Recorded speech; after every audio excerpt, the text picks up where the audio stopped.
Hello everyone, and welcome back to Subnautica.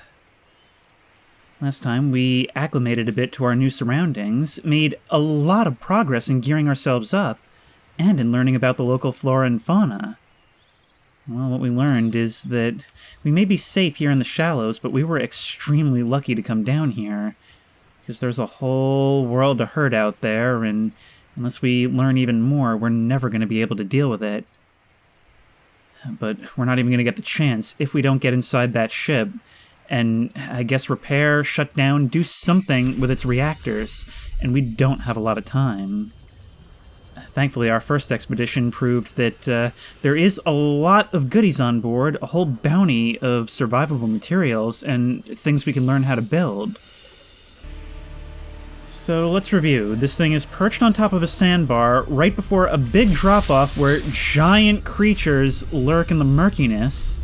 It's on fire, it's leaking deadly radiation all over the place, and there's crabs that want to pick my bones clean after I die, so we're a little bit overwhelmed compared to the bright, colorful visuals that we got in the beginning, but well, we're just gonna have to make it happen.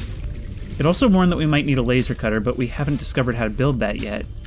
We want all the salt we can get, but then again, maybe we'll get some if this proves to be too difficult.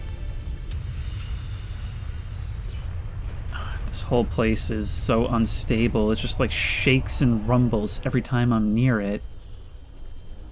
But thankfully, with the last of our battery power in the Sea Glide, we do have more, but of course I want to be sparing. We managed to climb on board, and ooh, it looks like there's an entryway right here, but it's all completely closed in. Maybe this could be a place to use this. Okay, we can pick that up and move it. Pick that up. It is physical. Oh, but this uses so much power, and this stuff doesn't want to come out. I can't waste the power on this right now. First, I need to get upstairs and use it on the sure thing. It's eerie how silent this all is, this huge thing that must have once been teeming with my former co-workers. Now all I can hear is the rumbling, the sparks, and the alien critters just skittering about on it like it was another one of their natural formations. We just don't have a choice. But if we make our way to the left, we should be able to unlock the way to Cargo Bay 3. If not, we can at least stack stuff up so that we can get on board more easily. Wow. Okay, that flashlight definitely helps a lot. It's a shame we can only carry one thing at a time. Let's put you over here. And now we can jump up and over. Easy peasy. Another battery. God, it almost feels like I'm playing Alien or something. Oh, there's a... It needs a code, but we found that out just before. Wait, databank. Note to self, 1454. 1454? No, 4. There we go. And you're unlocked. Whoa! Okay, things are in very horrible shape around here. How do we deal with this? I imagine we'll want to avoid that flashing. What do we find here? Keep in mind that it told us we had 24 hours, and we've already killed some time. Considering it said 2 hours until the rupture occurred, that was quite a while in game, so we can at least take solace in knowing we probably have a decent length of time. Transgov Profile, one of the largest suppliers of spacefaring technologies and consumer electronics in the Federation, the official supplier of the TSF, consistently ranked amongst the galaxy's best employers, began life as a defense manufacturer in the mid-22nd century. National motto, get what you deserve. Is this you getting what you deserve? I'm not going to bother with that right now. We've got stuff to do. We have found a lot of water on board and now some food. But I'm not seeing anything scannable. We really got to keep a lookout for crafting recipes. Maybe there's something under the catwalk we can use? I don't know if we'll be able to get back out again.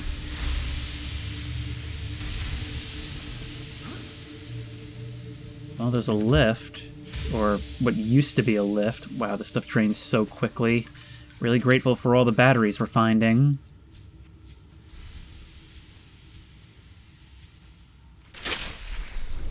Amazingly, the diving equipment is the least of our troubles. We've already got all that weight.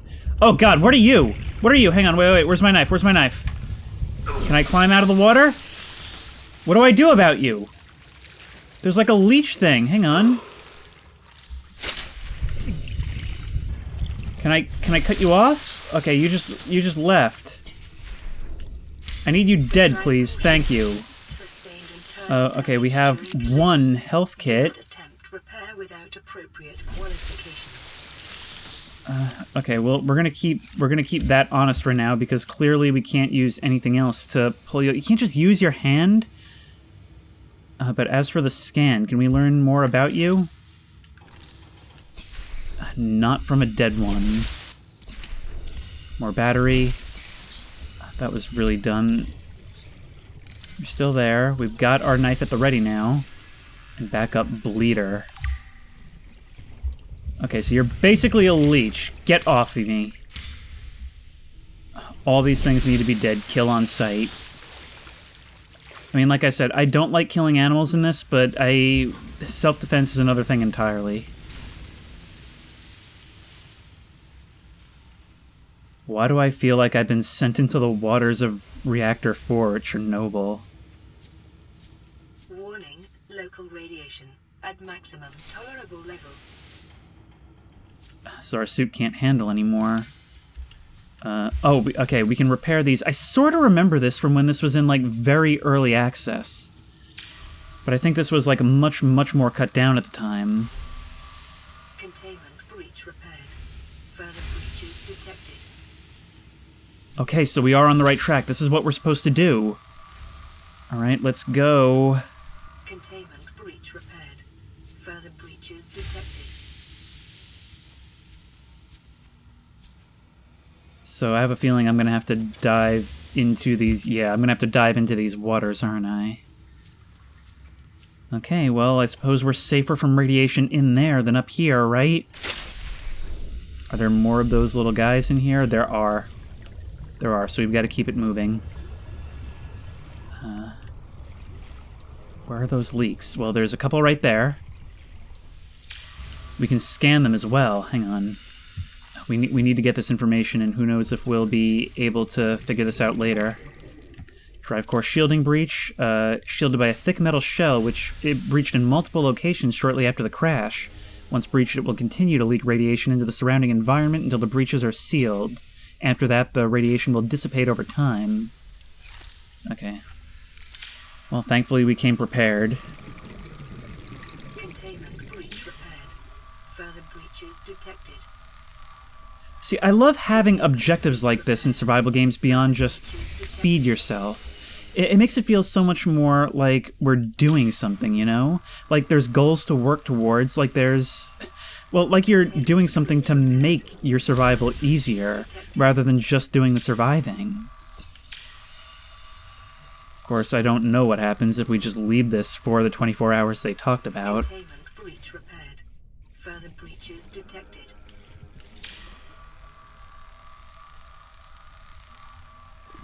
Containment breach repaired. I wonder if patching these actually buys us more time. I mean, presumably, every time we do this, it slows the rate at which the radiation levels rise, right?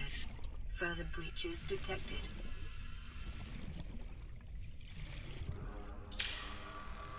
But I do think it's kind of cool that it gives us this, like, big major oh crap thing that we have to survive in order to kind of light a fire under us to get ourselves in gear and crafting stuff and learning through trial by fire before we have to kind of learn how to proceed from there.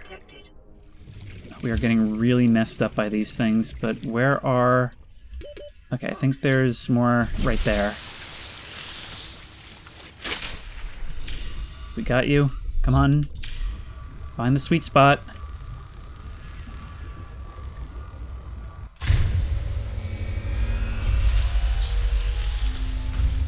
We did it. Drive core breach sealed. Radiation levels decreasing. We're a hero even if no one was around to see us do it. Even if we are a hero only to ourselves. Ow, and now we're an on fire hero. Yep, although I guess the wetness of the suit reduces the problems with that a bit. Nothing here, but there was something in the other container. Man, the idea of having to climb onto this doomed ship and repair something just to prevent it from becoming a problem to us all the way over there.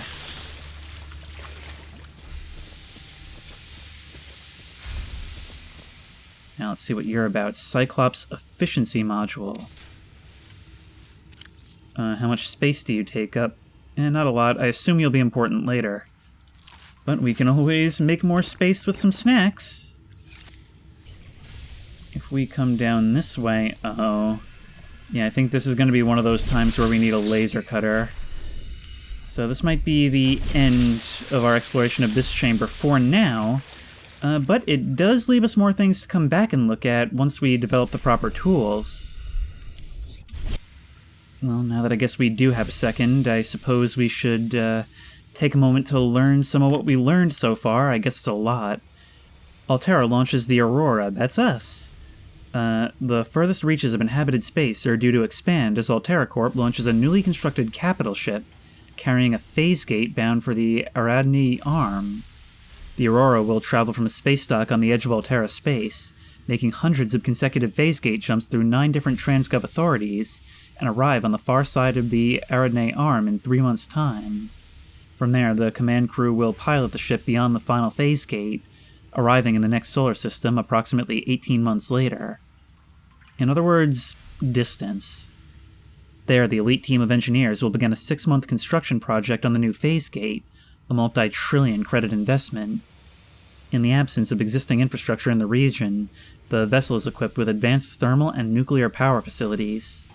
Altera Corp currently operates 9% of all phase gates in the galaxy. If the Aurora's mission is successful, Altera will have outmaneuvered a cabal of Mongolian corporations, operating a range of outposts and mines in the region. Well, we can learn what a floodlight is, too. That's another interesting thing. But I guess this project was all done in a rush then, risking our lives in the process. But I wonder if our cargo is actually important. Acquired. Either way, they're certainly not going to be happy with the loss of this investment. Whee! Wow, we even got a diving animation.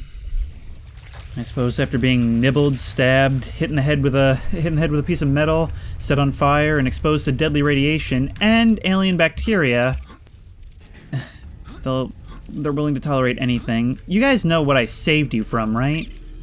Although, maybe we should cull the infected population. Maybe that would be better for everyone. We need to start. Where's that thing? We need to start pulling this stuff out. Come on, there we go. And... no, come on. There we go. And we've got more fire extinguishers at play. You get away from me, you little bacteria-laden... Ah! Oh, are you not getting slashed for some reason? Yeah, you better run. Now, we need you in that slot. And I'm not so worried about using you more liberally now. There's a lot of fire for a ship that crashed into the water. You're getting really messed up. We need to go home for more health kits. Oh, and there's a hole through here. It looks like the water is quite electrified. Should I be worried about that as well? I'm gonna pop a save. And that door does not look accessible. Is this something that we can perhaps use this on, the scanner? No, it doesn't seem so, but there is a PDA. Lab access. If you need to tweak your equipment, please use the mod station in the forward section, or retrieve pre-configured equipment from the lab next door to the data coil. I imagine that's this. It looks coily. The door code is 6483. 6483. Oh, there we are. And this one needs to be cut open. Okay, so 6483. The reactor may have been fixed, but this thing is still rumbling like my tummy. There we go. More water. And another data pad. What can we learn from the hive mind of Strader 6? Where is that? How are the individuals which make up a hive mind to be categorized? Are they merely dumb components of the larger intelligent organism? Or is the larger mind merely a product of the independent organisms? Can it be both? We define organisms by their traits, but find invariably that these traits depend on those of their environment. The concept of a tadpole is meaningless without the concept of the frog it will develop into.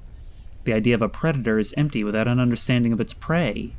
This begs the question, if we define everything by reference to everything else, what have we actually explained?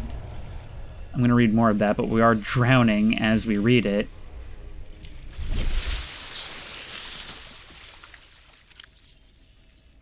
An illustrative experiment was recently performed on the hive mind colony discovered on Strader 6. A device was placed outside the nest, which would electrocute individuals approaching it. An ant colony would have lost many individuals before a basic danger signal was successfully communicated between them, resulting in learned avoidance of the device. Successful, but costly. The Strader 6 colony quickly formed into two factions. One attempted to move the device by brute force, sacrificing individuals as they did so. The second attempted to cover the device in sand. These two goals being mutually exclusive, a fight ensued. The first faction was beaten in virtue of their reduced numbers. The device was safely buried, and the survivors called a truce. From the perspective of the individuals, this experience must have been horrific. From the perspective of the hive mind, a nagging problem had been overcome with the most effective solution. Which perspective is the correct one? We suggest that it's neither. By attempting to fit such entities into our rigid set of concepts, we're painting onto the world a false impression of concreteness and meaning, which is a reflection of our concepts of ourselves.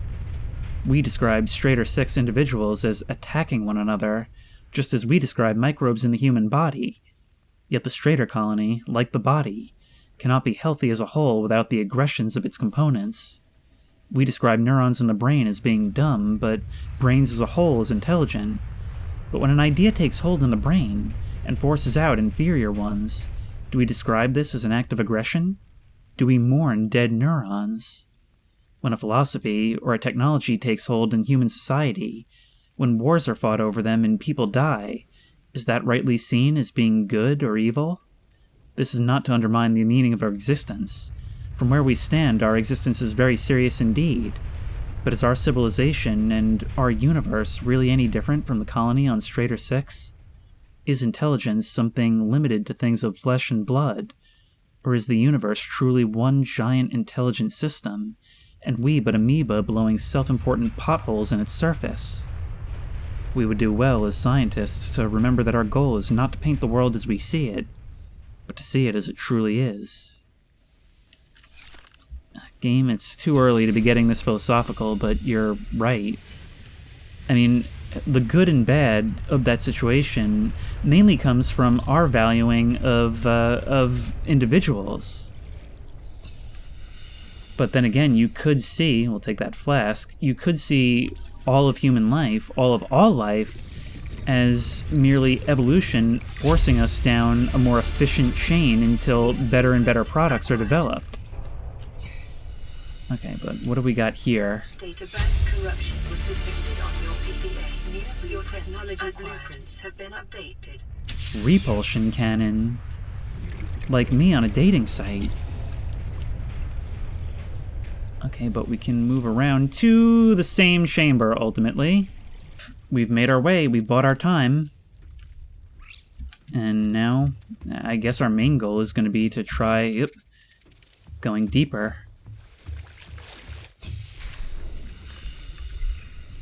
The Sea Glide will not be able to take us back, so we're going to have to we're gonna have to do our first battery swap, but preferably once you leave. Us hiding in this burning electrified wreck, we're almost like a clownfish hiding in an anemone. You know, I really do think that finding that document when we did is going to be a big deal in how we approach this game. I mean, we've got to learn to exist in the way that benefits us the most, not just in what we'd perceive as the most comfortable or what would be the most efficient in the lives that we recognize. My God. Oh, you were lying in wait underneath that thing. What looks like a nice hidey hole in the ground may not actually be the best thing for us. Okay, we can swap that empty battery for a new one. But now the question is where to next. I think we're going to have to build some more storage, because this is clearly not cutting it. And we've just got so much useless glass container. I guess it's just a decoration. Well, look, we need to make a power cell. We can make multiple power cells in order to get some of the stuff we need down here. So if we go under deployables, okay, we can quite easily make a waterproof locker, but the mobile vehicle bay, oh, to make that, all we need is lubricant. Okay, we definitely need a better vehicle, because this thing is awesome, but it's kind of slow, and it leaves us very exposed. So let's grab that lubricant from there, and craft our next big thing. And I do like how these things aren't made instantly, that the larger the object, the more time it takes to deploy it. There we go. Oh, but our inventory is full. Oh, this is leaving us in tough spots, to be sure. So if we step outside and release our deployable locker right here, you've got your little flotation device, and we can store some more of our equipment. Not batteries. Let's leave the non-essential stuff we can easily replace in there. I think that'll be a smarter idea. The moans of everything, it becomes so much more pronounced. It's like there's an additional silence to this at night. Oh, let's see what it looks like with the flashlight. It really is quite pretty. That fact is never lost on me. You guys closing your eyes at night?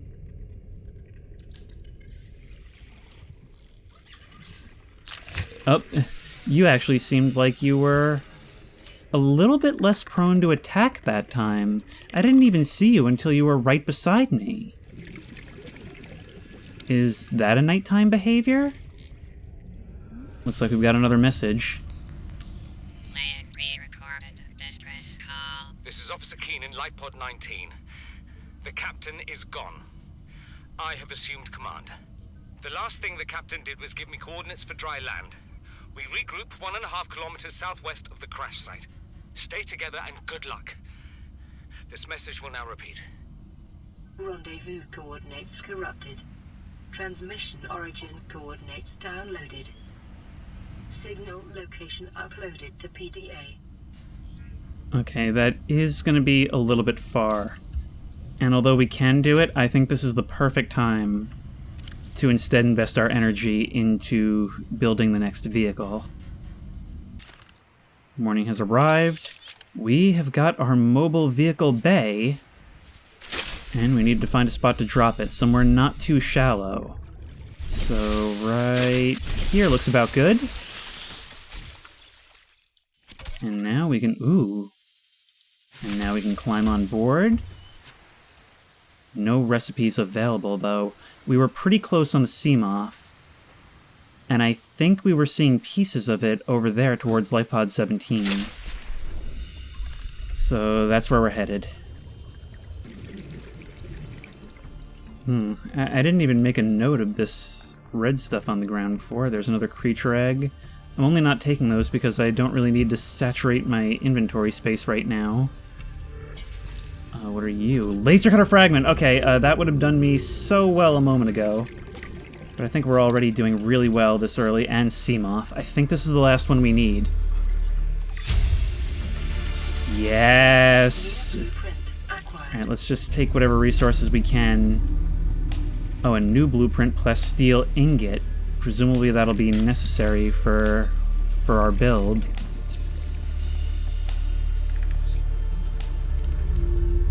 Oh, at first I thought that was some huge creature. Okay.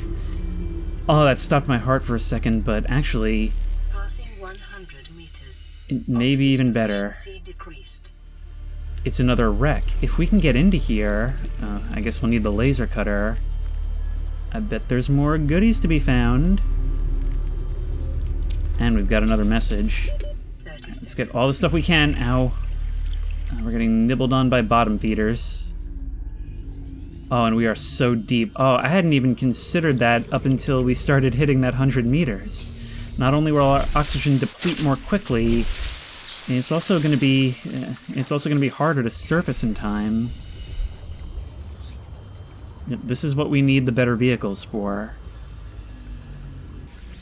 Scanner room fragment. Oh, you leave me alone, you. Unless you want to get scanned, I'll happily take your picture. We're only getting bits and pieces of you. You're hard. You're tough to get. I've got to follow you into the sand if I want to get this research done. Oh, wait. I can scan you under the sand. Where you are lying in wait to ambush me, I know that. Actually, you're seemingly mostly just trying to get away, but now you're mad. I made you mad through my constant irritations. And I'm gonna be irritating you more because I really want the documentation on the difficult boys. There we go, and we've unlocked the scanner room. Integrating new PDA data. Oh, you're new as well, Biter. A nearby cave entrance, depth 90 meters, leading to an unknown environmental biome. A cave nearby? Hang on. I'm sorry, I'm getting sidetracked big time, and it would probably make these distractions easier if I had the thing I'm actually trying to do. But I'm just so curious. Oh, no wonder, it's where these things come from, which I've still forgotten to read about. Well, hey, we need more minerals anyway, right? Lead, copper, whatever makes plasteel for us. Titanium. 100 meters. Oxygen efficiency decreased. This is the deepest we've been. Redwort. Oh, maybe we can take samples back using the knife. Furled papyrus. Lithium. I bet we can use that to make, like, battery tech and stuff. Violet bow. And rogue cradle. Or rouge cradle? Oh, and an eye. What are you? What are you? Oh, you're like a little floating eyeball. Support a microcosm of unique, possibly predatory life forms. Ooh. Detecting an artificial structure somewhere in the region. Okay, that's so much deeper than I really want to mess with right now. Let's get up and out of here. And it's kind of interesting how that added depth without a rebreather actually makes your oxygen indicator kind of a lie. But my biggest want in the world right now is some more silver so I can make that rebreather. Alright, what do you want? This is Sunbeam. You know Aurora. We're from a little transgov on the far side of Andromeda, and we have a saying there. There's no bad without the good, no good without the bad. Sounds like you tasted a bunch of the former, but that only means you're overdue a whole lot of the latter. Might just be we're in. We're scanning for somewhere to park. We'll be in touch when we find it. Sunbeam out. Yeah, all this happening so early pretty much just means there's no chance. But we've got what we need, presumably. Or at least the components to make it, I hope. In the meantime, let's see what it actually takes to build ourselves a Seamoth.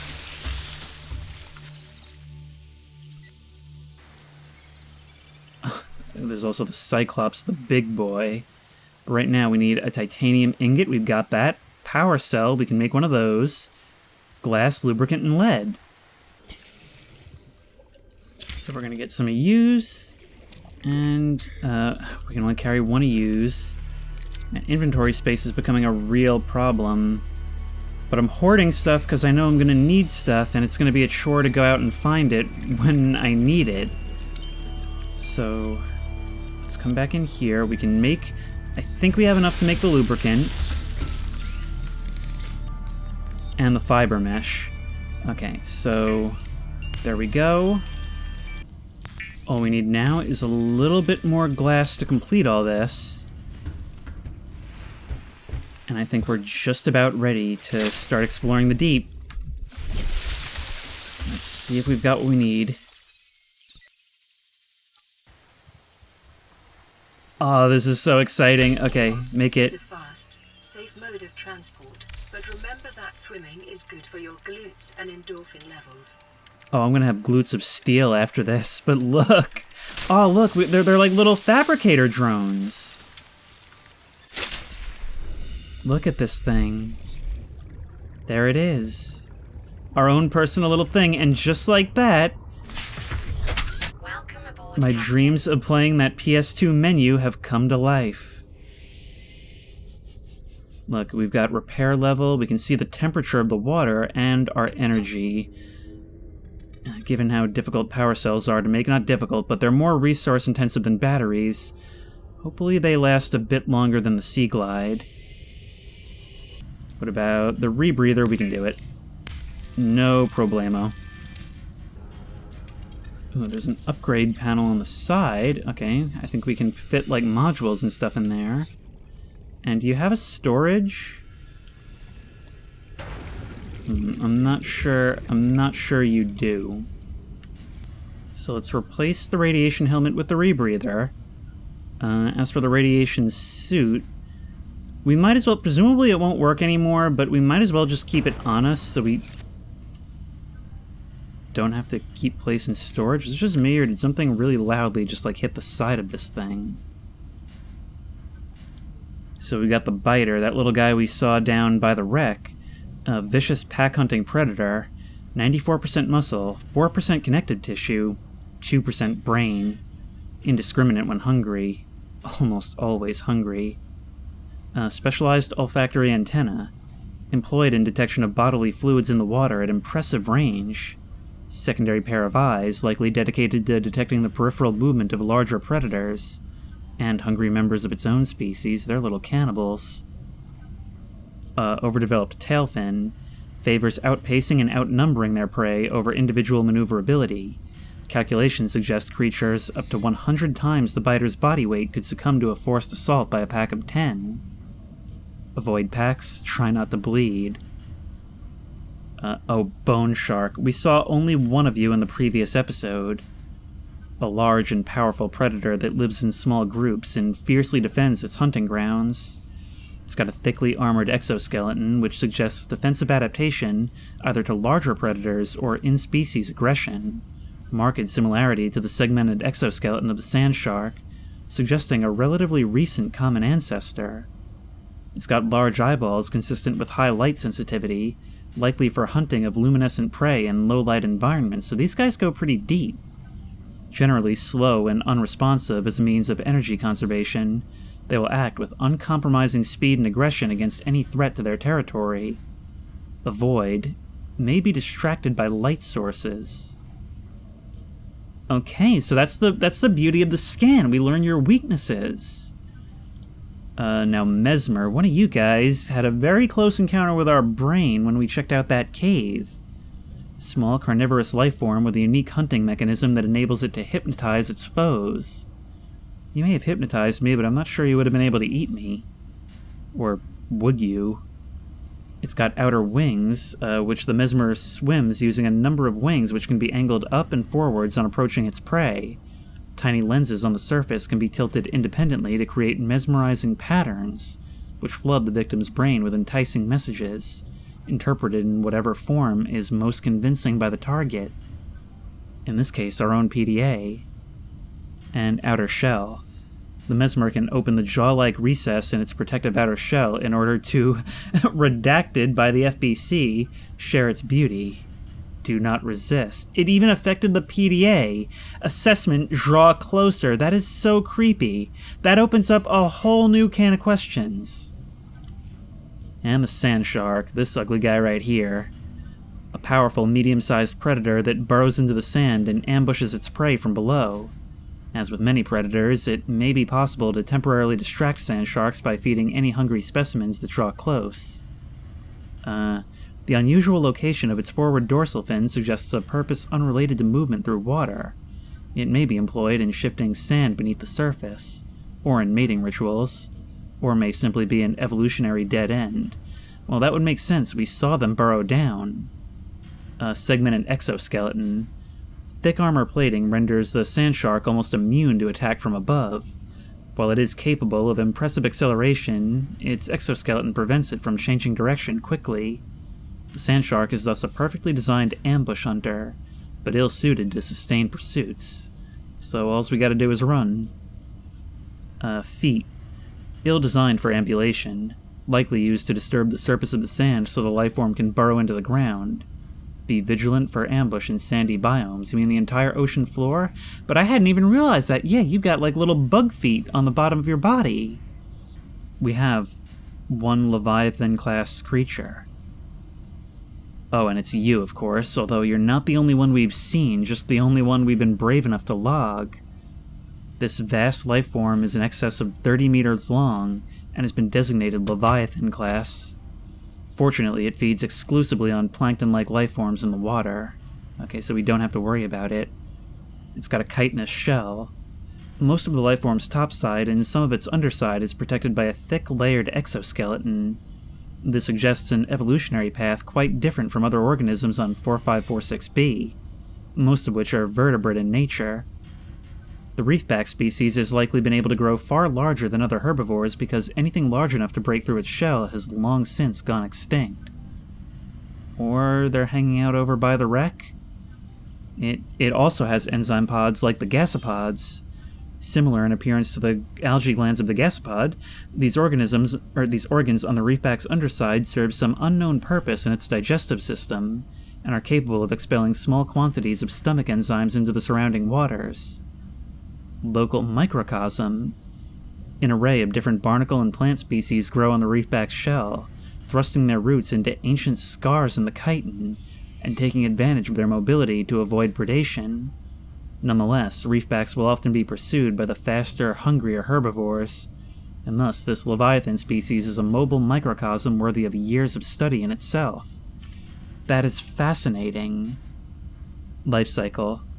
Reefbacks' lifespans likely extend through many centuries, should they survive their initial growth cycle. For the first few decades, their smaller size would make them vulnerable to carnivorous leviathans.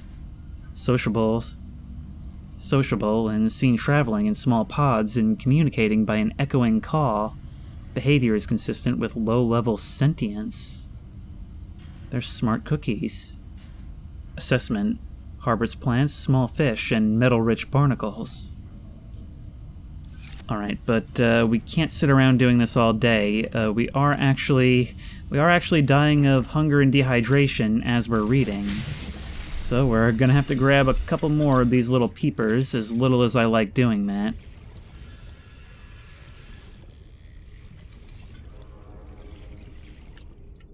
Oh wait, you're something new. You're not a peeper, a whole fish.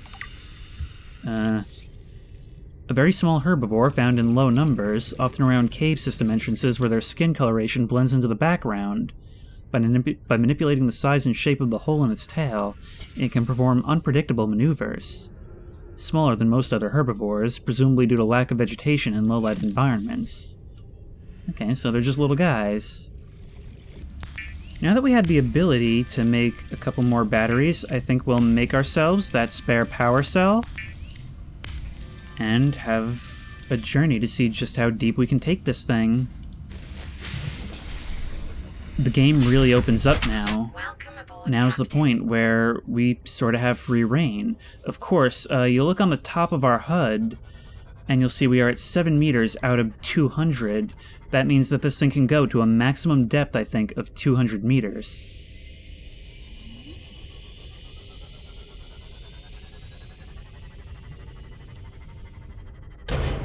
Oh, sorry. I'm really sorry. Wait, you actually took a chunk out of us. You're the one that should be sorry. That damaged us. Well, at least we've got the repair tool. Alright, from what I understand, we can upgrade the depth with modules over time, but that's not what we're worried about right now. Right now, we need to get to the Second Officer Keen's last broadcast location. We know we won't find them there, but they know where to find dry land. This is all stuff we've already seen. Stop getting hit, you morons. How are you doing such a number on this? It must be very lightweight material. Well, I mean, I know it's titanium, actually, so I'm not so sure. Maybe you guys are just made of steel or something. Leave me alone.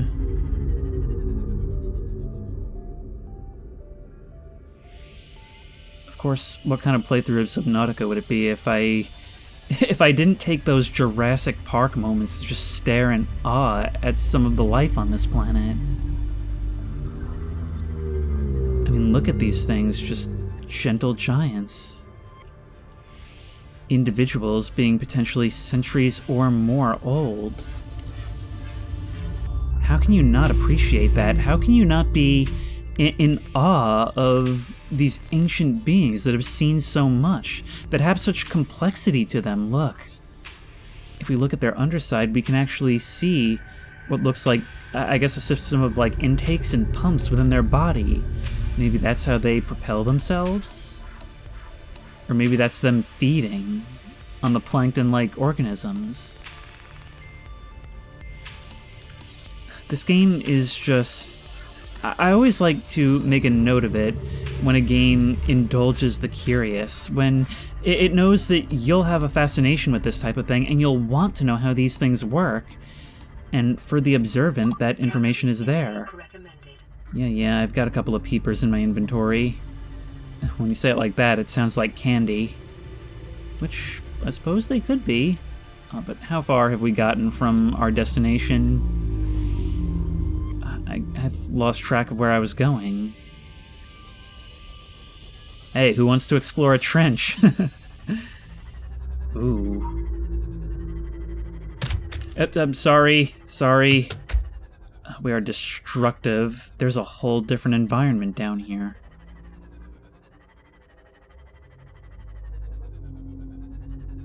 Warning, maximum depth reached. Oh wow, we took damage very, very quickly.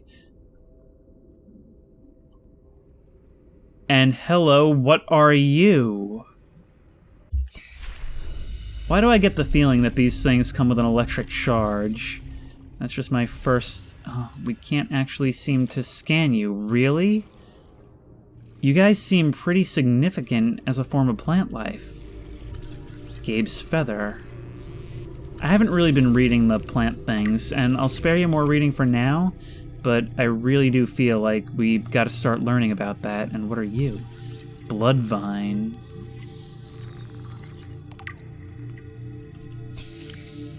Yeah, I'll save it for now. We can pick up blood oil. I don't know what you do yet, and I don't know if I want to store you.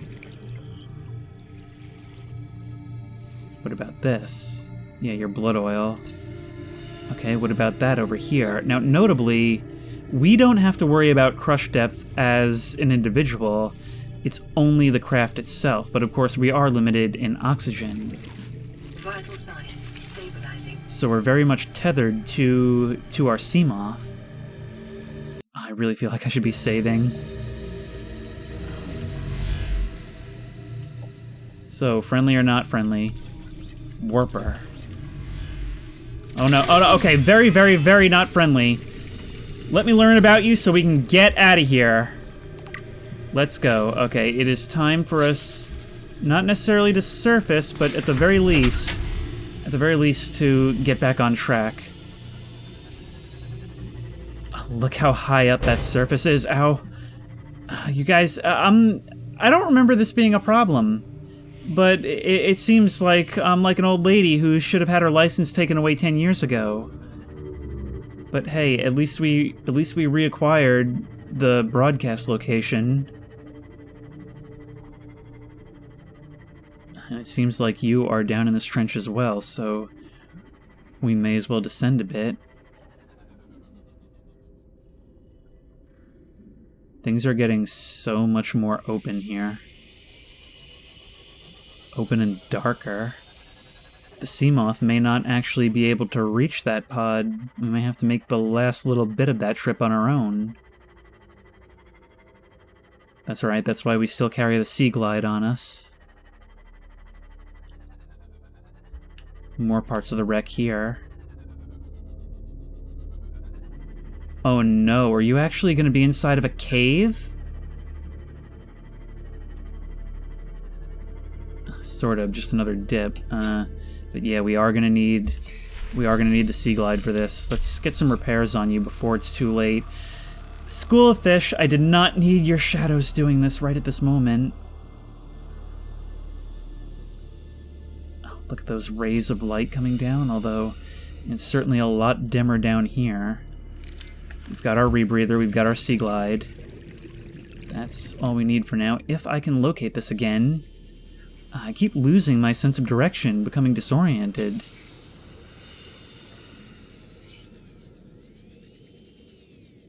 But as always, life finds a way. What are you? Ruby. And another data pad. Keen, this is Aurora. Come in. This is Keen. Life pod detached to OK planet fall in 30 seconds. The computer has identified a landmass at the attached coordinates. I want you to regroup the crew there. Understood, but They are your responsibility now. Don't let them down. Captain, you need to evacuate. Negative. You'll need the ship in one piece if you're going to contact HQ on the long range. I'm attempting a controlled descent. Captain!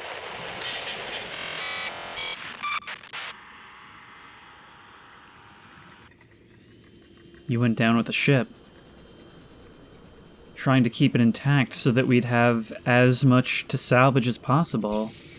Well, who knows if the thing you were trying to save survived, but well, it certainly put us in a lot of danger and then actually ultimately saved us. A bounty of supplies, information. You didn't know how much good you were doing, honestly. Time capsule. These sturdy containers are designed to store written and photographic evidence for later retrieval, in addition to small items.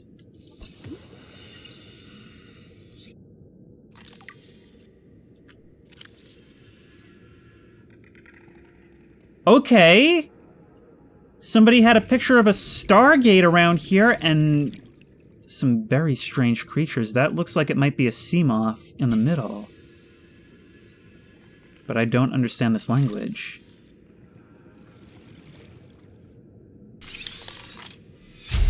We also got an ultra-high capacity tank we can build, so that's going to be useful. No medkits to salvage. Can't use any of this stuff, but just another PDA. To all crew, if you're reading this, then you have followed the automatic distress signal broadcast by this life pod's onboard computer. Contrary to my orders, I have been forced to evacuate. Your orders are to disregard my safety and attempt to reach the designated rendezvous coordinates at the nearest landmass. I hope to see you there. I'll try. In the meantime, what's the dealio with this stuff? Well, we've already seen the eye stalks. Okay. Oh, you're angry. You're an angry plant, and we need to get out of here. We need to replenish our oxygen.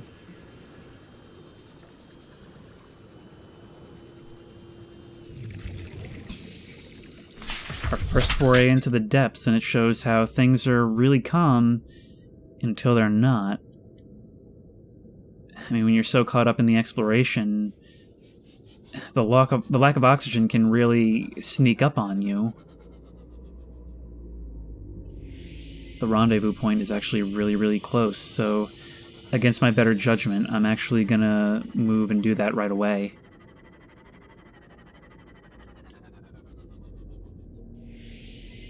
What What the heck is this?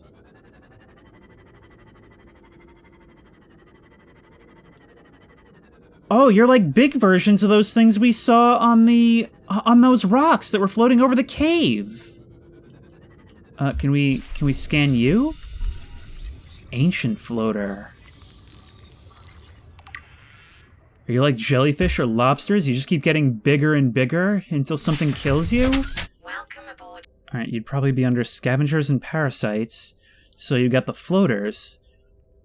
2 species living in symbiosis, which attach to and attempt to feed on any objects they come into contact with.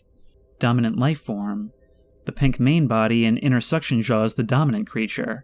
Once attached to an organism or other stable surface, it will attempt to leach nutrients in order to grow. The second organism is the microorganism membrane. The outer gel-like substance is a mesh of microorganisms capable of forming a sealed vacuum around the creature's jaws. There's a helium buffer, a thin layer stored within the outer membrane providing buoyancy to the floater and anything it's attached to. It may aid in flotation of sunken objects. But as for you, ancient floater, biodata suggests these vast floaters have matured in an ingenious symbiosis with the land they have attached to. The attached landmass is raised in the water, increasing sunlight and encouraging plant growth. As older plants decay, organic residues and nutrients seep into the rock and are consumed by the floater. These circumstances must have held for thousands of years for a floater to reach this size. Immature floaters are born near the surface, from where they sink to the seabed, attaching to any stable surface they find on the way. Those individuals fortunate enough to attach to a digestible nutrient source will grow in size, thus increasing their buoyancy and drawing whatever they're attached to closer to the surface. In extreme circumstances, a number of floaters may attach to a Leviathan-class life form, forcing it to the surface and effectively asphyxiating it. The body will be consumed over a number of months until eventually dissolving, leaving the floaters free to attach to a new host. That's horrifying for the creatures. Those creatures which successfully raise a landmass to the surface are rewarded with a burgeoning and permanent food supply, allowing them finally to reproduce and begin the cycle again. A life cycle very much luck-based, but pays out, I suppose, massively. The whole island effectively becoming one massive ecosystem. How did we not see this tropical paradise from where we were? We can see the Aurora. Okay, let's find a place to say land ho. Oh my, to come out of the dark into this. But we are actually getting very thirsty, so either we find something to drink here, or we end up having to go back prematurely. When you're excited like this, it can be hard to know when to fold them. Look, there's a little lagoon in the middle acting as like a moon pool. Well, let's get exploring. Walking on true land for the first time, days into this adventure. I feel like I'm going to come across Long John Silver burying some gold. I feel like I'm going to run across Long John Silver burying some gold. Alright, where is that rendezvous point? Over here? Voxel shrub. We're encountering land-based organisms to scan for the first time. Bulbo trees. Where are we? Wonka Land?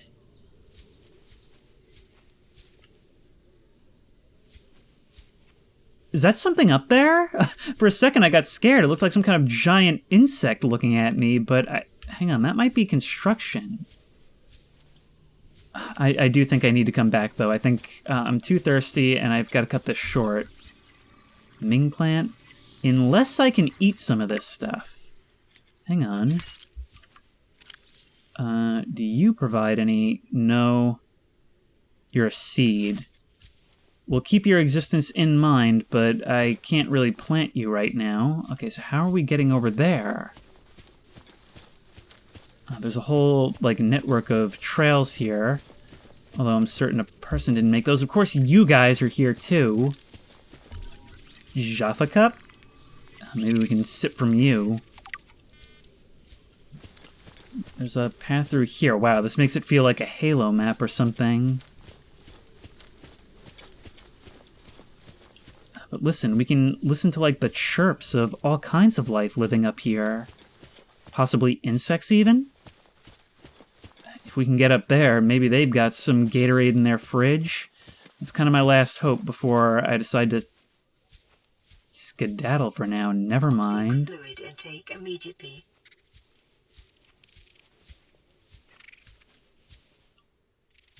How long has this been here? This is all, like, abandoned and rusted and destroyed.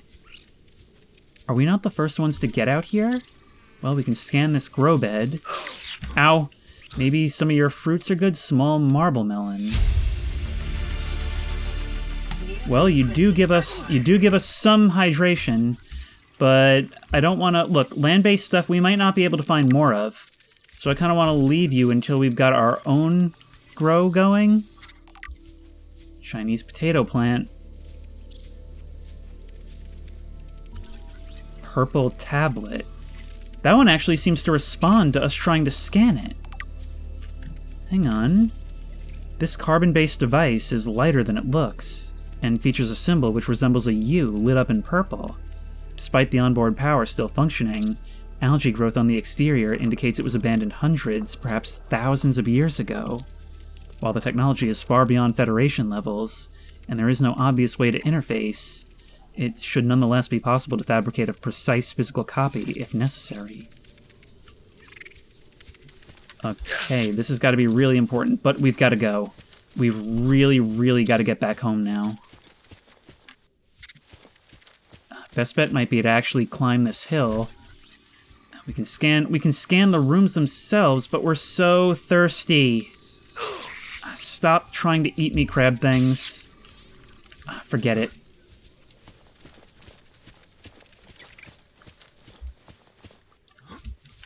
Oh, a little cave here. Little caves running all throughout this place.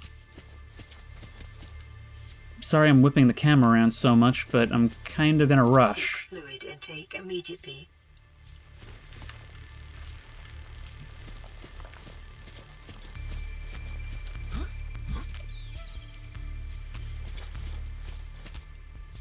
There we go. How's this for fluid intake? Oh, we really are living up to the Island Paradise dream. If only we had some potable water. Let's head back in a big hurry. Also, for all the distance we've traveled, it's not lost on me that the power cell is holding up really, really well. So I think we're good for a good long time. Only thing is, we're not super fast. Okay, I'm relaxing a little bit because we're coming more into shallower waters now. Still a long way out, but we can at least grab and eat some raw fish for a little bit of a hydration boost if need be. And I've actually wondered if maybe we can eat this kelp. Or sorry, creep vine. I really should be learning the terminology by now. Neener, neener, neener, you guys can't touch this. Although, from what I understand, you would like to sharpen your teeth on us. Okay, so obviously that island is going to be the very next thing we pursue. But I'm also thinking, maybe it's about time we built the habitat builder. Not only would it be nice to have a vacation house in that area, but I also think that we need to start growing some of those plants. Here we are, home sweet home. Now let's just cut ourselves off a little bit more coral, and we will use our supply of salt, which we have plenty of, to nourish ourselves.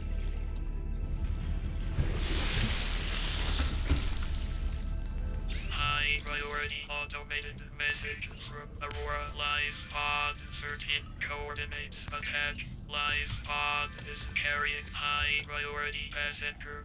Yoki Kasa. I said Kasa. Why do I have to record this anyway? Send immediate burial detail. Signal location uploaded to PDA. That's funny. And, oh, sorry. Never mind. Hang on. Vital signs stabilizing. There we go. And we are actually far more desperate than it at first seemed. I'd gotten used to the high life after all the stuff we found on the ship, but no more. Alright, well, it's putting us out of our way, but I suppose we should try and go get this guy. Carrying high-priority passengers remains. Well, look, if he's high priority, maybe he has something good on him. I don't really know how much of an issue overfishing is. I do remember in the early access years ago, it was very possible to kind of screw up your game by eating too many fish, which probably kind of helped with the conservationist habits I've developed. But we are still definitely on the hunt for tools. We want that laser cutter, which we found parts of. Welcome aboard, Captain. Now, where were you? Right over this way, still quite far. Even in this vehicle, it takes quite a while to travel a kilometer. But thankfully, for all the traveling we've done, this battery is holding up really well.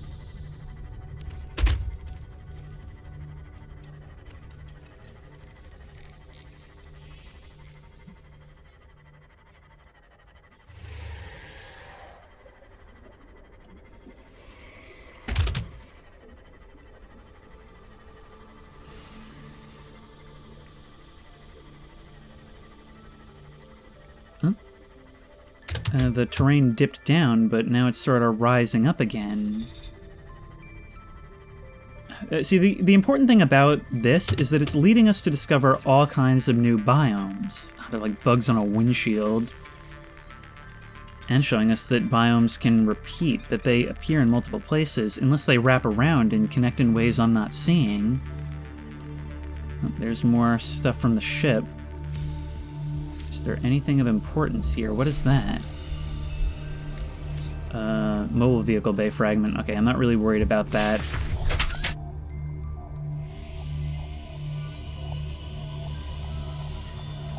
But from here on out, now that we've got the Seamoth, our goal is always going to be to drive ourselves deeper and deeper, because the further down we go, the more we learn. See, we went deep and now we're learning. What are you? You're like some kind of weird ray. Can I learn about you? You're fairly receptive, in fact. Oh, but now you're trying to leave me. Hang on, let me catch up. Trying to avoid those tentacles because they may be some sort of defense mechanism. Jelly ray. Are they related to Billy Ray? And tree mushrooms. The biomass in this area is dominated by plant life, picking up faint Altera vehicle signatures. Well, that's got to be our high priority remains then, right? Okay, well, let's have at it. But not before we do some reading about that guy, because I'm fascinated. Where was it? This species is adapted to low-light environments with a translucent, luminescent body. This adaptation may help to light up the surrounding area for foraging, ward away predators, and identify the organism to others of its kind. Smaller creatures have been seen swimming in the jelly ray's wake to take advantage of the light source for their own ends, and the ray itself will approach light sources, perhaps mistaking them for others of its own species.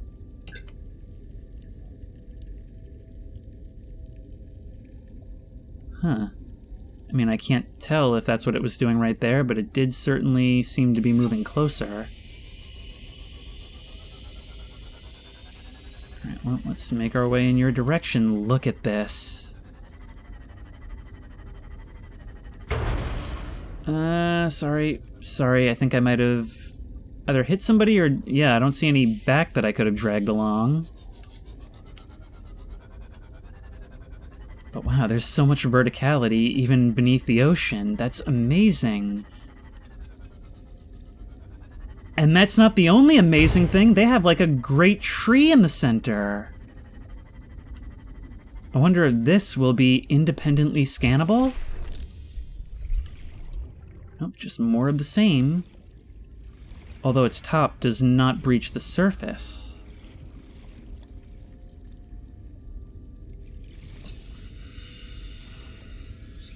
So it's a large rocky outcrop that extends high into the air, or into the water, and these fungi grow off of it. So it's a tree where the branches are actually a separate organism. Dude, you landed and died in a really cool place, you know that?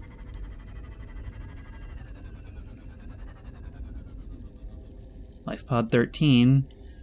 That's an unlucky number, bro. Oh. This always weirds me out to the maximum degree. It's almost like the footage of like drones exploring shipwrecks. Especially when we turn the light on, we're aware of how dark it is down here. Knowing that that was somebody's lifeline, and now we're only coming in after the fact when it's too late. Alright, let's turn that on, give ourselves some light. My shadow scared me. Ultra glide fins. Okay, we've gotta look into some of these upgrades. But what about getting inside? Oh, you've been torn open on top. There's just something so creepy about using a light to pierce the darkness of the depths and find our own creations at the bottom left abandoned. Live pod launch sequence initiated. Entering planetary atmosphere. My creators, the cherishers and sustainers of worlds, give me this day my daily pleasures as I give to those who seek pleasures from me.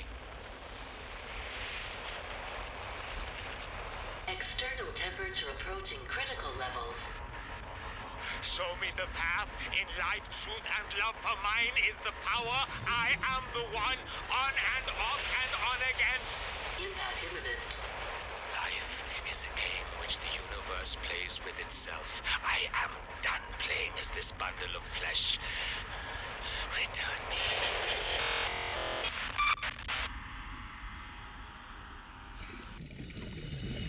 So, belief in reincarnation and a prayer for, I suppose, a better one that this doesn't happen to. Oh, look at it actually catching on the texture of the water. Well, we may not have learned too much from you, but you certainly showed us to a nice neighborhood. Well, we're here. Might as well have more of a look around. How far are we from the rendezvous point? Actually, not too bad. Somehow the darkness makes this even more beautiful when we can illuminate it with our own light. Makes it feel like there's so much more beyond, you know?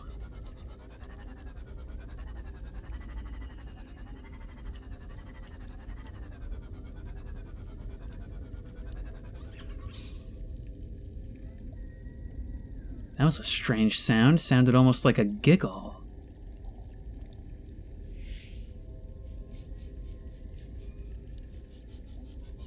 Down in a fungal forest on an alien planet. Well, you know how they say the one thing you don't want to hear at 4 a.m. is a baby's laugh when you live alone? That's kind of what I've experienced to the extreme degree. Okay, we don't want to get carried away though. We need more upgrades if we're to really relax. Let's make our way back towards the island.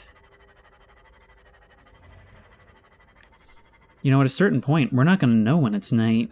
We'll be so deep that that darkness will just be all there is.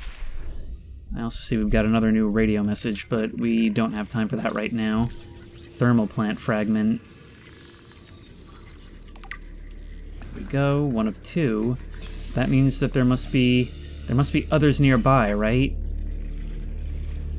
I've got to stop leaving these things undone because who knows when I'll... Multiple Leviathan class life forms in the region. Are you certain? Whatever you're doing is worth it. You know what? No, I'm not, and I'm seeing the significant drop-off in depth. Let's maybe retreat a bit until we're better equipped. I am sorry, but guys, it's your fault at a certain point. I'm the one with big, bright lights, and I'm huge, and I'm not all that fast.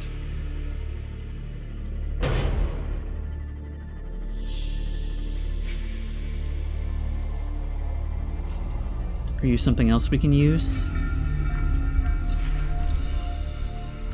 Bioreactor. I think we might already have you. Nope, we've got you now. Blueprint acquired. Okay, so maybe we can use, like, plants then to generate power? Once we need to generate power. I'll take some more salt so we can make bleach.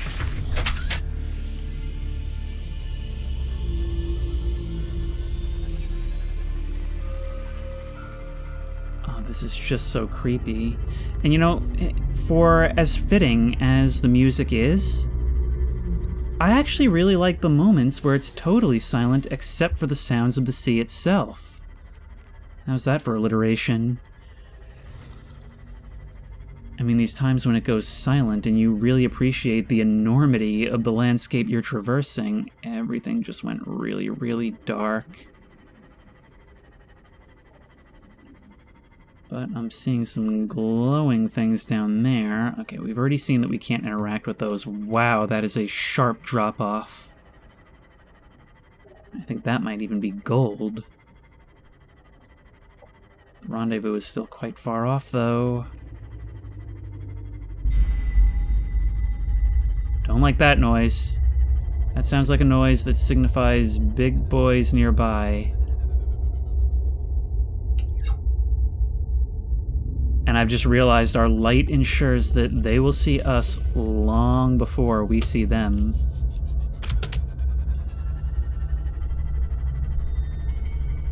We actually have to go out into the middle of this in order to get where we're going.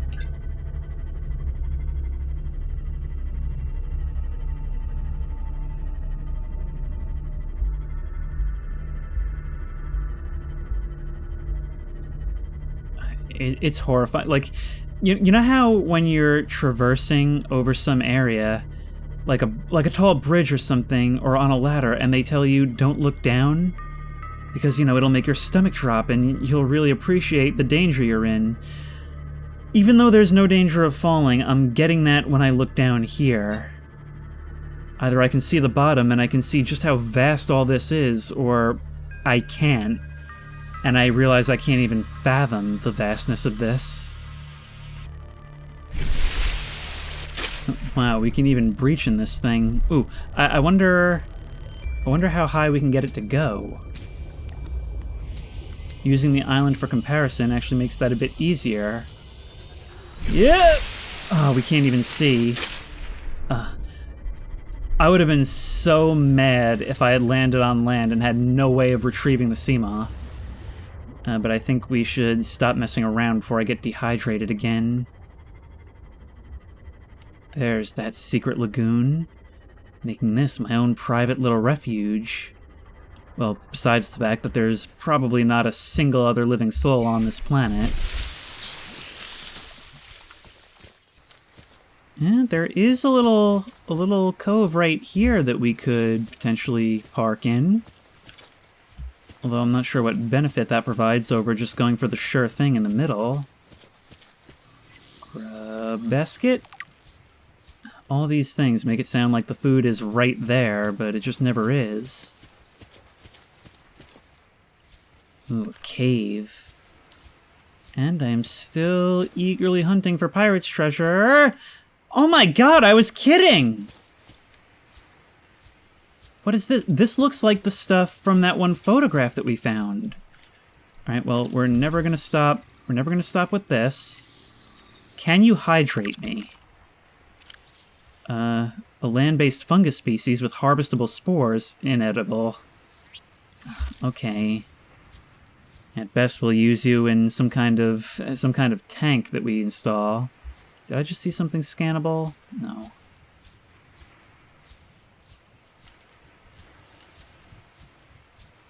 It's some kind of alien construction. I mean, it's definitely not ours.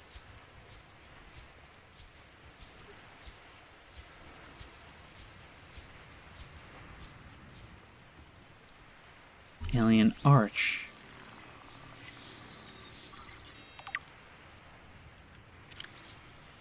This structure's intended purpose is unclear. Theories on function, ceremonial or religious role, industrial applications, advanced transportation network. Further research required. It might actually be a Stargate. Maybe there's other things to be found around here? There's these things in front of it, but not on the other side. Anything else here? A speckled rattler. I'm gonna start turning off some of these extra waypoints so they don't clutter up the screen. But I'm not seeing anything else down here that I can use just yet, so... Ooh, maybe I should try bringing the alien tablet. Do I have it on me? I don't right now. I left it at the life pod. But perhaps we can get something out of that. In the meantime, I continue to figure out what we knew of the rendezvous and the people who lived here. I mean, all of this seems like it's people who just got out the same few days ago that we did. That can't possibly be the case, can it? It looks like there's a trail heading up this way. Maybe we can utilize that. Oh, there's actually buildings on both peaks.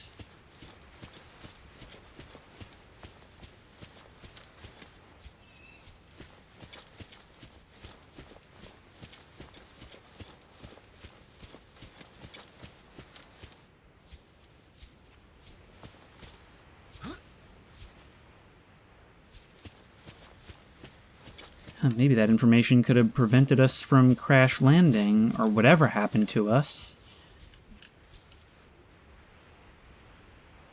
There it is. Look, we can see the life pod from here, but the life pod can't see here. Alright, if we're gonna start building our base, we need to start getting scans of all these buildings.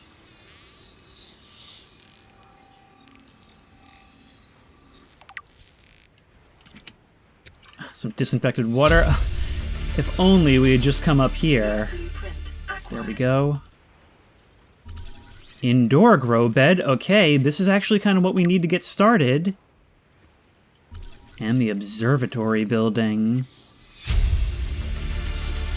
Now, just because I'm thinking about observing, I know that this game does have VR support. I used it a few years ago, and from what I remember, unless they've updated it, it is very basic. Like, so token to the point of, like, it doesn't even have controller support. Or rather, it doesn't support VR controllers. It only supports, like, a 360 controller, which was absolutely nauseating to use. Lantern fruit. Food plus 10, H2O plus 3. These things are pretty great. And we're probably going to want some to use for our own ends. There's a PDA there, but remember, I don't want to mess with these grow beds too much because, well, I don't know if I can find these things anywhere else. These might actually be transplants from Earth, or at least places we already know about. Integrating new PDA data. Why is that so much louder than everything else? Sunlight in months. After all that time in the deep, I'd been dreaming of it. Now that I'm back here, I'm finding it hard to enjoy alone. Father was right. We should never have left this place. We shouldn't have gone so deep. They do not want us down there. Who's Despite they? my best efforts, ill health is taking hold of me. The visions are getting worse. Marguerite and Father are now part of the ecosystem of this incredible planet. It's reassuring to know that when I go, I'll join them. Until then, well, there's always the view.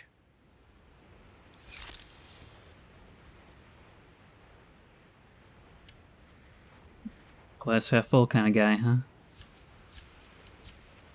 Well, now we've got to walk all the way down and make our way all the way back up to that other peak, assuming there's any way. This reminds me so much of my time on Saba. It's a little island in the Caribbean. Been there a couple of times. Terrifying landing. I believe it's the shortest commercial runway in the world. Actually, a challenge landing in Flight Simulator. I find it so funny to try and land, like, a 747 there or something. Hint, it doesn't work. There's a little cave in the middle that we can make our way through. Perhaps this can get us to another trail. No, that's if we're coming up from the other way.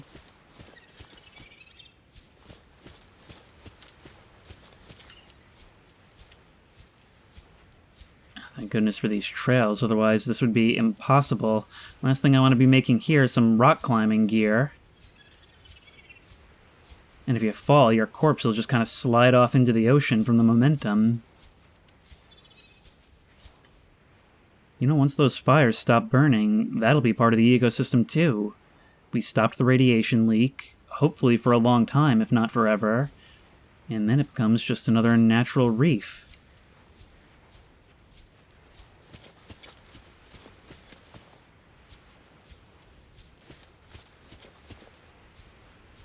And we've made it.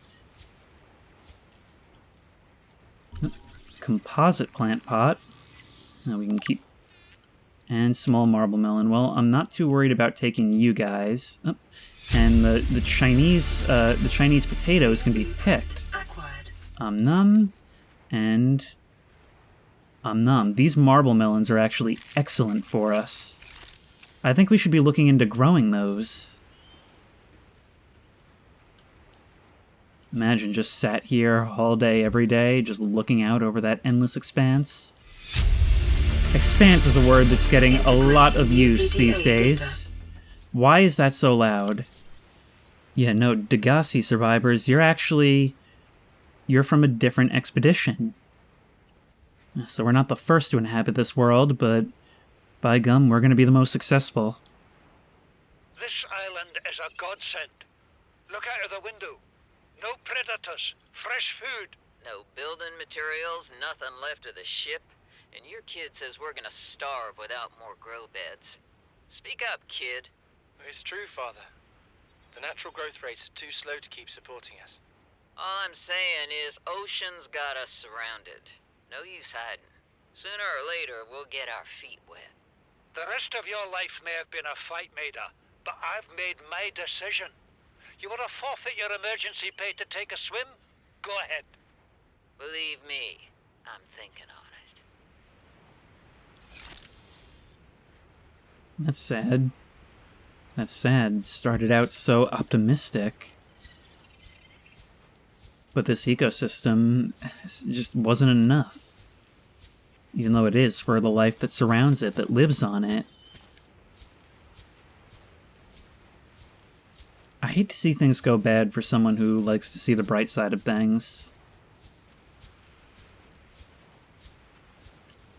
That sunset is actually becoming kind of pretty. The way the light falls over the cliffside. We could even maybe spend the night here, but that doesn't mean much. Like I said, there are beds in this game from what I recall. I just have no idea how we would actually go about using them. I mean, we've got to find one first, and apparently nobody slept. Now that it's getting so dark, I'm actually having a pretty hard time finding that settlement in the middle. The one that's lower down. Here's our little lagoon. So maybe we've got to go this way. Look at these trees. Almost acting as bioluminescent lampposts. Oh, it's gorgeous. It's our little tropical paradise.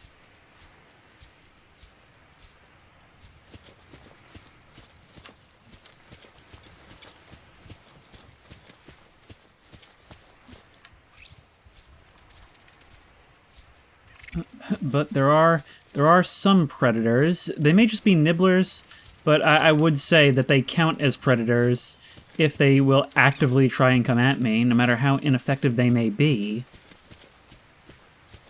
Now the only thing that can happen is the only thing that needs to happen is I need to find one of the 8 pages on a tree.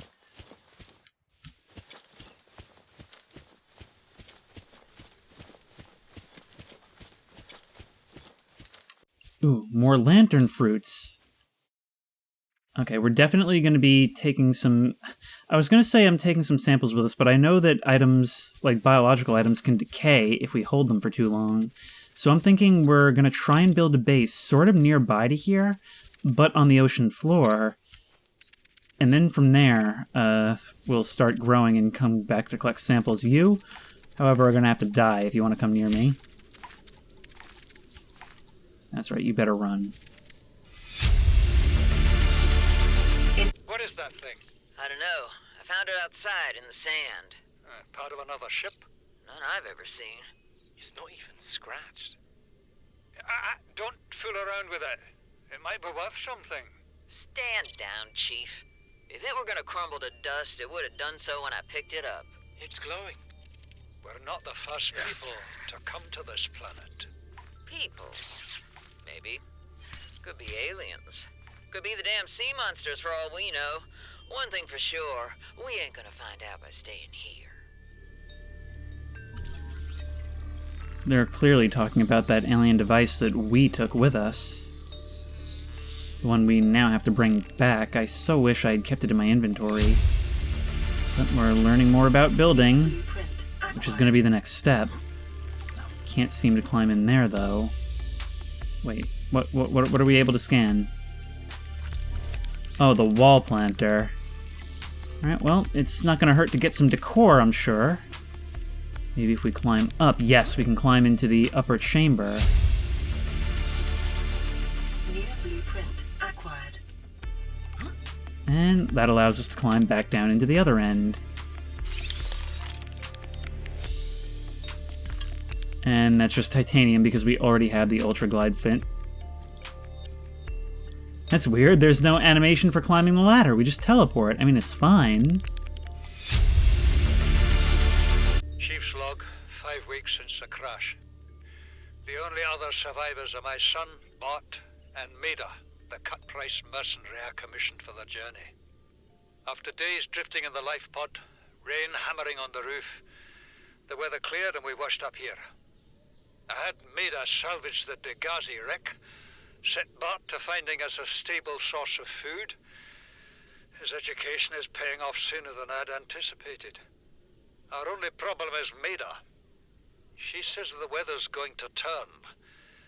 I say she's finding excuses to risk our lives.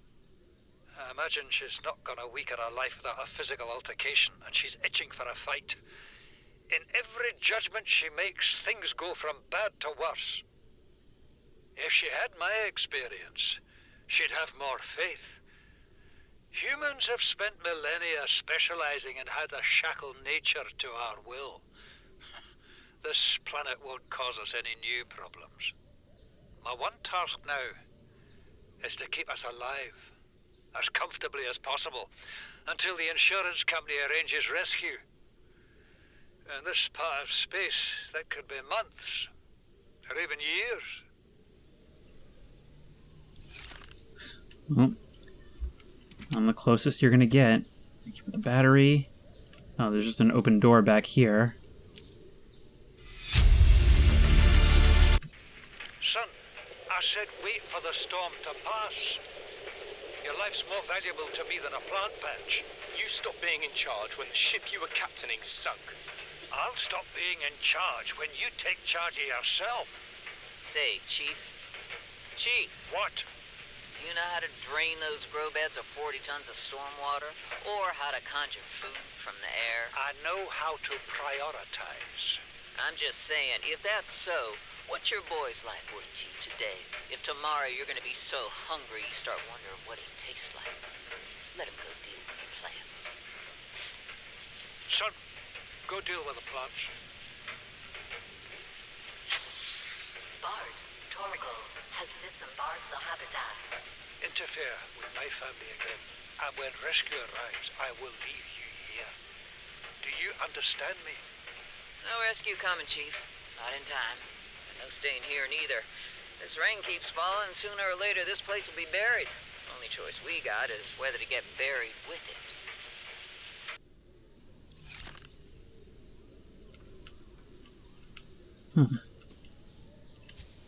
Well, it seems that at least allowed us to spend the night.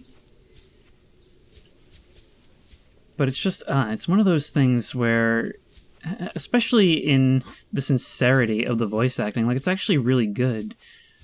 I don't know, you're just sad things didn't work out for them. Alright, let's take a couple of those. We can leave you in there. And that'll keep us going for just a bit longer. And now we've really got to look into the habitat builder. Okay, there we go. It was pins in the blueprint menu. But for now, where are our tools? There we go, the habitat builder.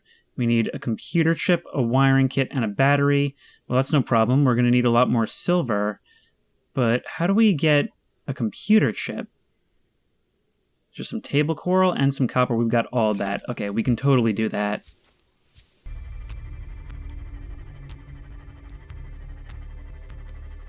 Seeing nothing but the light shafts pass us by and hearing those huge moans in the deep reminds you of what we're doing. Home sweet home. Always feels great to come back to the escape pod, and we have been neglecting this message for a long time. Aurora, we're approaching the planet now. We have a landing site for you that's... well, it's better than the alternatives. We've sent you coordinates. It'll take us a couple of days to align our orbit. Should be able to establish direct contact with you during that time. Then we're coming in to get you. Cross your fingers, the weather holds. Don't leave us waiting. Sunbeam out. Okay, there's a landing site over that way, but I gotta say, I'm not optimistic. Because there's no way they'd end this game after about 4 hours of play, and we've been rushing. We need another med kit, and we need to start assembling the components of our habitat builder. Coral shell plate. Okay, I'm just, we can take all this stuff and use it for crafting recipes, so it's important that we learn this stuff. Right now, all I really care about is, well, nuclear waste disposal sounds like a good thing to have. Things a homeowner should know. Scanner room fragment. Oh, it's so cool to be getting all this stuff before we even start building. I'm also going to start scanning these rocks because I think they can probably tell us what they're most likely to be. We should have all we need now to make the components. There we go, and just like that, we can make the habitat builder. The builder, too, is designed to construct habitats capable of withstanding extreme environmental conditions. Well, let's hope. And I'm of course not going to do it right away. First of all, titanium just became more of a hot commodity. But also, if we put you, say, into the repair slot,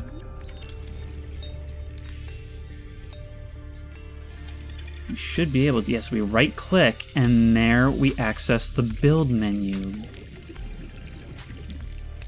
And of course, we're going to want to start with a multi-purpose room. We can start right away. It's just going to be a matter of choosing a location. Some quartz, we can get some solar panels, probably not as good at deeper depths. But I'll tell you what, it'll only take some materials to grab ourselves a bioreactor.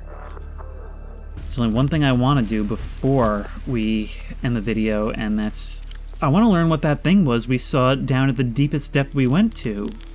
Some really weird-looking organism that attacked me when I got too close. It seemed like some kind of sea monkey. Warper, that was it. And it looks even uglier in the illustration than it did in real life. I don't know how you managed that. But then again, maybe I just didn't get a close enough look. Warper. An aggressive creature with the ability to teleport itself and others in space. No genetic crossover identified with indigenous life forms. It's an alien not from here. Demonstrates no recognized defensive behavior. Head. Mechanisms located in the head region provide its warping capability, which it uses to stalk its targets. It appears to hunt other life forms, but no digestive organs have been identified. internal structure considerably more complex than other known organisms, unable to distinguish whether organic or artificial in nature. It could actually be some kind of, like, bioorganic drone. Hang on. We've got another message. This is Life Pod 6. I have a passenger on board. Coordinates attached. We've landed a kilometer from the crash site, but there's radiation in between us and the rendezvous. Request immediate assistance. 6 out. Signal coordinates corrupted. Approximate transmission origin recorded to data bank. So not exact. Oh, when it rains, it pours around here, but all of this, potential rescue, potentially building a base, and trying to find this, it'll have to wait until next time. Until then, if you like this video, please remember to like, comment, and subscribe for more creepy and comfy content. If you have any ideas for other videos you think I should do, the best place to suggest that will be at the Discord, which I will link in the description. If you want to try this game out for yourself, that link will also be in the description. If you want to support me on Patreon, that link will be in the description. And as always, I will see you in the next one. And it's a good thing we didn't land on that moon, huh?